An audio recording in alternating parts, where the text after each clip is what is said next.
Double is a constant presence in defenses, although it's exclusively thanks to a few select positive attributes. Outside of that, her kit is on the underwhelming side of things, with the occasional positive here and there. That being said, the AI sure knows how to make an obnoxious use of them. Most of her moves contain rather weak effects, but manage to compensate with overall good strength, such as Cilia Slide. It may not do much with its slow, but its speed and damage make it desirable nonetheless. Her biggest highlights would be Bandwagon Rushdown, being the only move in the game capable of inflicting Hex. It's commonly referred to as Hex Wagon because of this, and to differentiate it from Peacock's Bandwagon. There's also Megalith Array, which is your average meter control tier 3. Nothing special, but mixes greatly with one of Double's marquees, which I'll get into later. Lugar Replica isn't very good on offense, because despite good damage, it's not easy to combo with, but in defense it becomes much more threatening. It's a fast bullet, and it's not easy to predict, so you'll need to keep an eye on the AI for that. It also has the title for the longest stun you can inflict, so that's something. Then we have the oddball in Catalyte Lives. In theory, it's not terrible effect-wise, but not many people seem to run it. Its flaw is that given it's a tier 2 blockbuster, it takes a while to charge, so it's not as optimal as a special.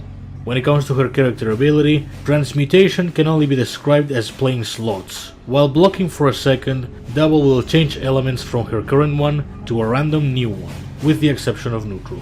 On its own, it's not that amazing. You can try to gain element bonus if you wish, but it won't change the outcome of a match. That is, until you apply one of her marquees in Chaos. Yeah, this thing is what makes transmutating somewhat more worthwhile, as critical hits inflict a random 15-second debuff, but only with element bonus. The need for bonus may force a lot of attempts at switching elements, unless you pick the double already going with bonus. It's understandably destructive, and there was a time where it was even meta, but those days are long gone, and Chaos isn't as worth it as it sounds. I mean, for one you need both accuracy and crit rate, which can be quite costly.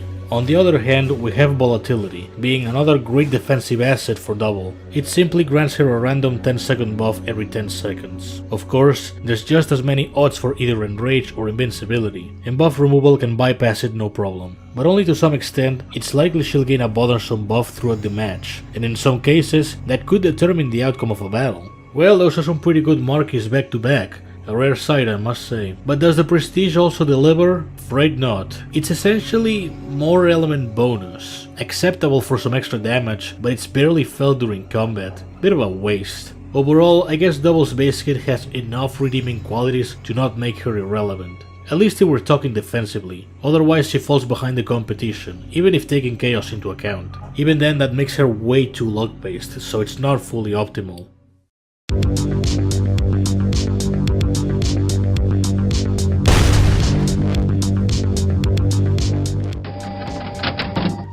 It's debatable whether Nunsense could be considered the best bronze out there, but she definitely is up there, and is very fun to boot. While at element bonus, if you suffer any debuff, the opponent will be inflicted with 3 random ones. Likewise, if they gain any buff, you will get another 3. As per usual, it's very opponent dependent, and won't be as effective otherwise. However, once all conditions are met, you may witness one of the most insane buff gains in the game so far. She's brought down by the fact she needs element bonus to work, and the payoff may not be worth stalling for the right element. But when everything is right, meaning a fair amount of water defenders, you can expect good results. She's particularly insane against the likes of Corrosive Agent, given she gains an absurd amount of buffs through critical hits. She may not be the most ideal choice for beginners despite these positives, but can surprisingly pick up momentum later on.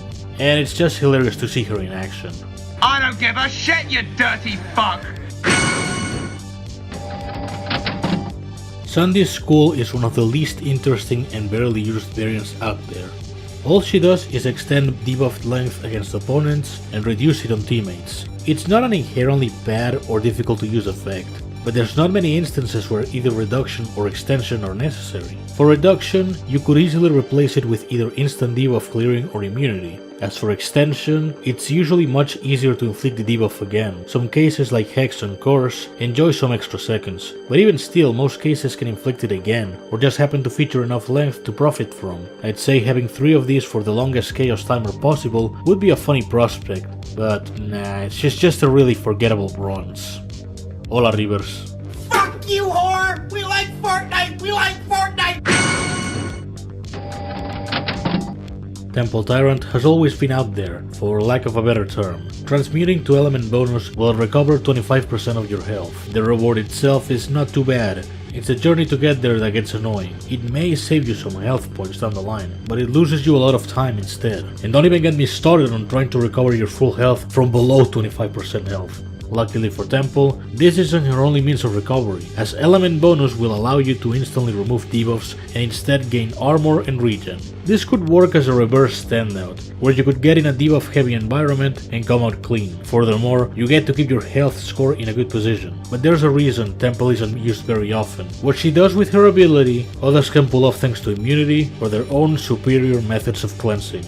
And beyond that, she really has nothing else to offer, save for a shit recovery. Now the flowers will grow. Doublicious is the cheap alternative to that of Silent Kill, main difference being instead of removing buffs, she outright steals them, and transfers debuffs to the opponent rather than just getting rid of them. Off the bat, this makes her come across as a much more powerful version of Silent Kill, and credit where it's due, she can be more aggressive and slightly more suitable for prize fights. But naturally, there's gonna be downsides. Her buff still works with one buff at a time, it's not the biggest problem in the world, and in most cases that's still useful regardless. The debuff transfer, on the other hand, is a lot weaker. It only works when you get hit, so offensively it's worthless. It's on defense, but it would seem like that'd be dangerous. Only if you play like a reckless moron. Just don't debuff her and you should be good. She's passable for beginners, but as usual, better options open up later on. In her case, it's even worse since Silent Kill is a prize fight reward. The money goes to my favorite charity, me. I don't even know what to say about Myst-Match. I bet most of you don't either, since there's that one ugliest sin palette that works as evolution fodder and nothing else. The biggest problem comes from the need of matching the opponent's element in order to copy their buffs. A noble concept, but there's rarely any context where outright copying the opponent's setup is any better than stealing it. Is copying Final Stand going to achieve anything if the enemy also has it? Granted, you can also try and remove their buffs with Catalyte Lives, but that's too much effort for something Doublicious can do just fine. The precision on buff Expire seems attractive at first, not only for potential Rift solutions, but also because that's 3 debuffs from the get-go, assuming Chaos is run of course. The problem comes from how to make the most of it. If you run Chaos, then it's a horrible fit with the first ability, because you'd have to constantly match elements, copy buffs, and then set yourself at element bonus. Running Volatility would at least make it consistent enough to make use of, but it's much less effective offense-wise. Your only options then are to run any supports that feature buffs, or a taunt, ideally below level 9 for the shortest length. In conclusion, she may be a fucking mess, but an interesting conundrum of a fucking mess. I guess I had something to say about her after all. What a steaming hot piece of shit.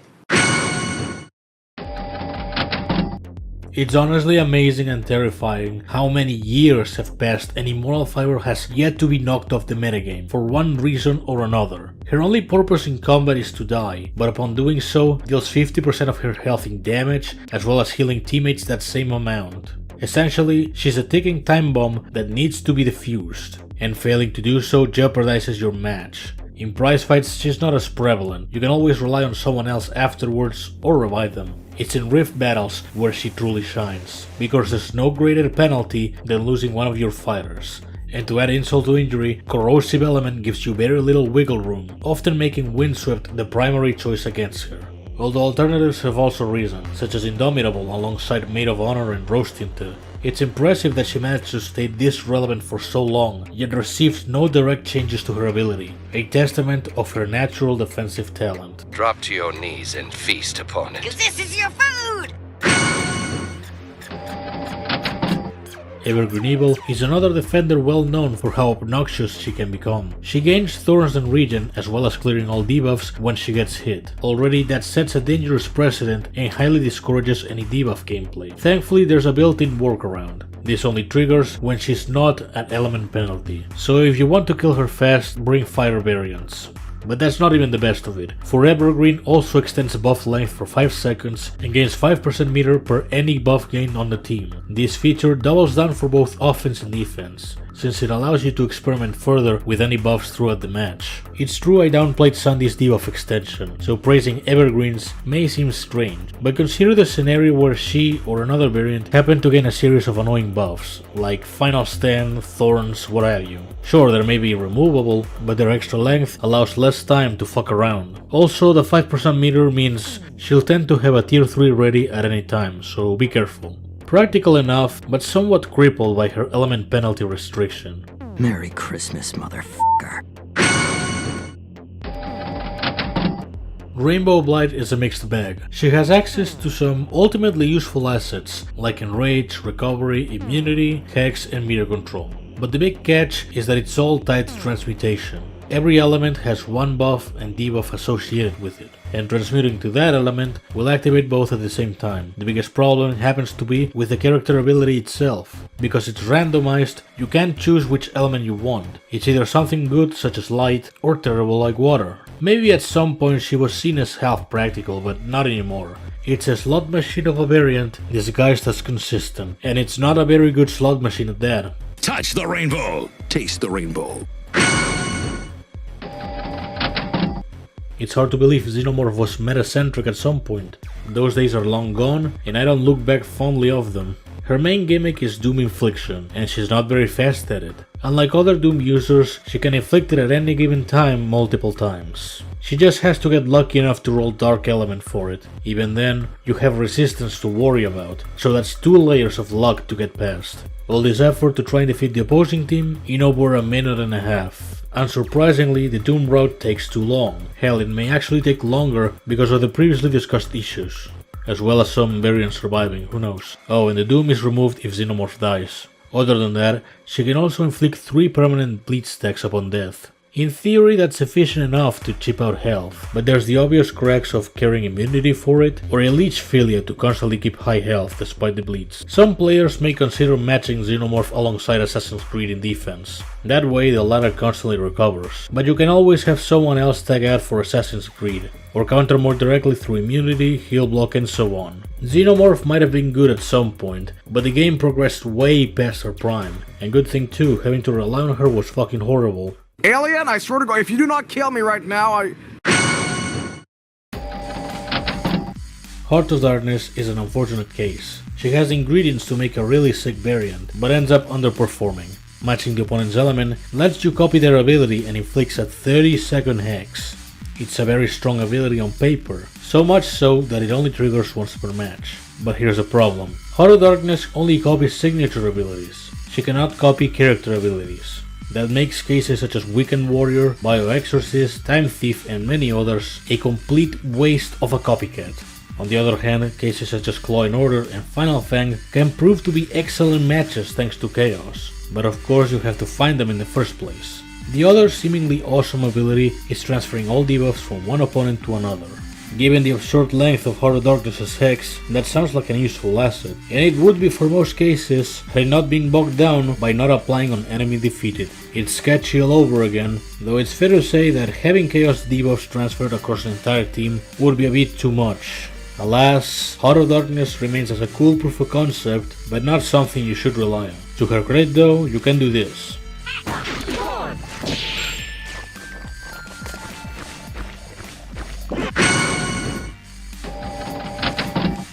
Jawbreaker is a rather bland diamond, being a more randomized version of Rainbow Blight at first glance. The buffs she gains through transmutation are very useful. They have low duration, and it takes a while to gain a significant amount of them. At most, you'll be able to profit from 4 buffs at once. All of this builds up to Jawbreaker's core appeal, 20% damage increase per buff applied. On her own, she'll do a bad job, but with buff supports of any kind, she may be able to increase her strength considerably. That being said, this raw strength aspect is her only call to action, and it doesn't take her very far. Still, you could get away with notable damage for a few rounds, but it's nothing special. Too much setup for just some extra horsepower.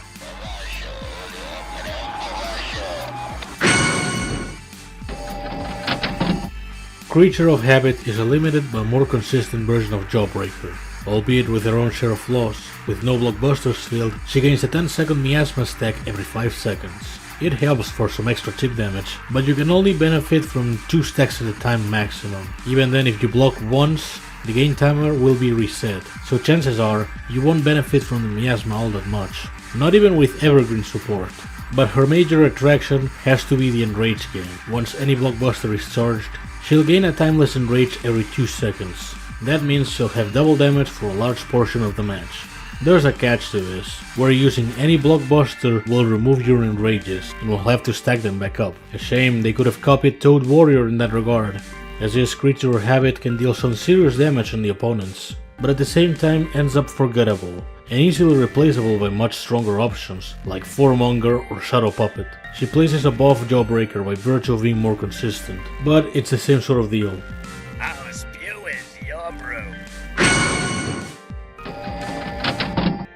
Alter Ego is yet another interesting concept of an ability, but fails to deliver in execution.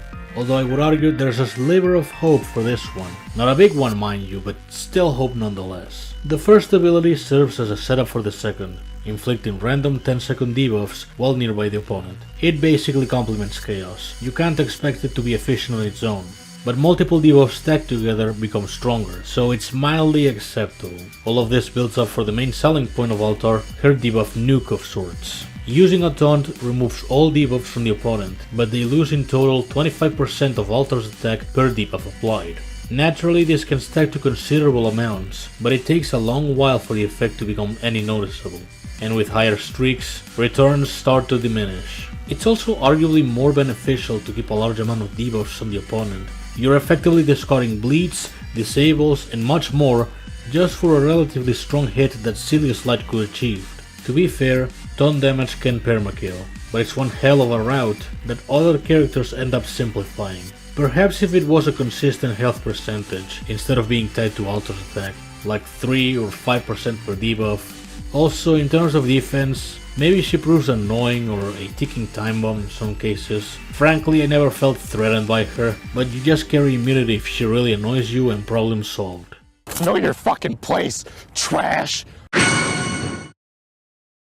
What you're saying is your culture is more advanced because you can jump higher? Yes, observe.